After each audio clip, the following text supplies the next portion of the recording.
My topic is the funding of schools, the issue, and why I chose it. The funding for the American public school system for primary and secondary schools compromised from taxpayers, but over 90% of the funding for public K through 12 schools is funded by state and local governments. Many states are not giving a lot of money to help support the education system. Approximately 29 states were still spending less than they did during the Great Depression. Less funding typically means less staff, fewer programs, and not as much resources for students. In my opinion, seeing that some states aren't adding funds over time shows that education is not a top priority and should be thought of as an important necessity to help pay for. To me, it is insane to see 29 out of the 52 states have less funding than they did before the Great Depression. I believe states are being stingy with their money and truly don't see the value in education. They must believe their money is better off elsewhere. I chose this topic because I personally believe that schools should be given more than enough funding to do as they please. The funding will give more opportunity to the students, which can help them succeed in the long run. With more funding, you can hire more people to help kids with problems and concerns. There would be more room for one-on-one time as well, which can be huge for some kids. When schools do not have the funding to keep all faculty, that usually means there will be cuts.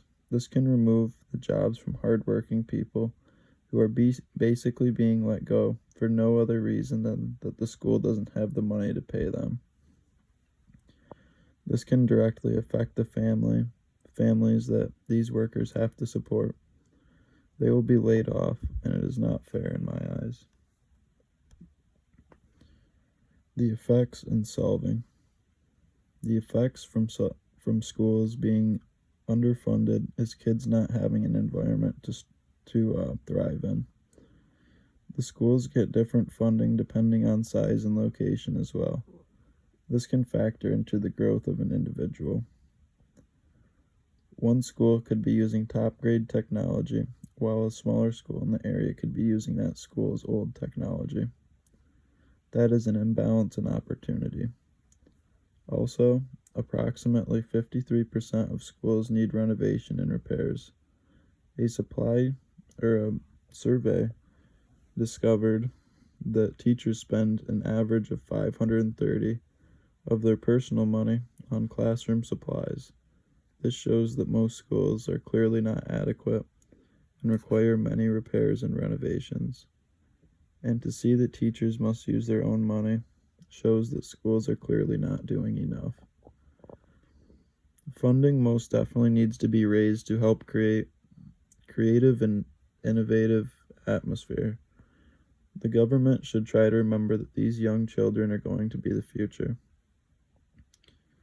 There has not been a whole lot done to help support solving this issue. The issue continues to carry on as it has for years. Teachers being underpaid, staff not being sufficient, and not having enough resources to help students. There have been bills passed to help support school systems in different states like New York. New York has education as a high priority compared to other states. All states should view education very highly and want to offer the best education to their youth that they can offer. The solution. I believe the issue could be solved by looking into the finances of the government funding. If the government doesn't have the money to put towards school education, they should pull the money from overfunded projects or systems. I believe that education should be superior compared to other government fundings. I don't think any school should have to be concerned whether they have enough money in the budget or not. I believe this would work because I feel like this happens often, where a system doesn't have enough money to be able to excel, so the government gives more money to them from lowering fundings from other things. This would be a lot of money to put forth for education, but it would be worth investing the money into the younger ages of society. Helping the youth can pay off in the future, especially to inspire innovation. I think some important additional information includes knowing that you can typically have a better education with more resources and better quality items. This imbalance can really shift an advantage to those attending schools with better resources.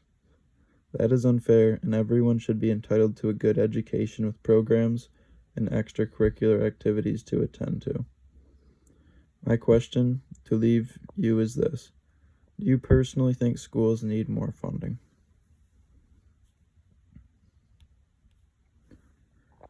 To conclude, in my opinion, this is something that needs to be done. There's so many flaws to schools, including not giving kids enough resources, imbalance in opportunity, and many other issues. I personally believe teachers don't get paid enough. Teachers do so much for the kids and their community, but tend to get skinned alive financially. I firmly believe teachers are a key role in society and should be treated as so. Data from the National Center of Education Statistics reveals that across the U.S., average salaries for public school teachers dropped by almost 5% between 2009 and 2010 school year, and the 2016 to 2017 one.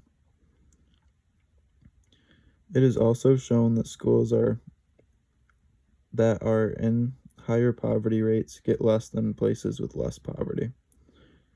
I think all schools should get an amount based on how many children attend, and each kid should be funded a certain fixed amount to help fund everything he will need in school. Also, data from the U.S. Department of Education Office for Civil Rights suggests that black students face disproportionately high rates of suspension and expulsion from school. This is unacceptable and completely unnecessary. I don't know why anyone should be getting in more trouble than they are already in because of their race. This is a huge issue that will need to be resolved as well. Another controversial topic is standardized testing, deciding whether to take grades. To conclude, the schools need additional funding from the government to help supply all these problems.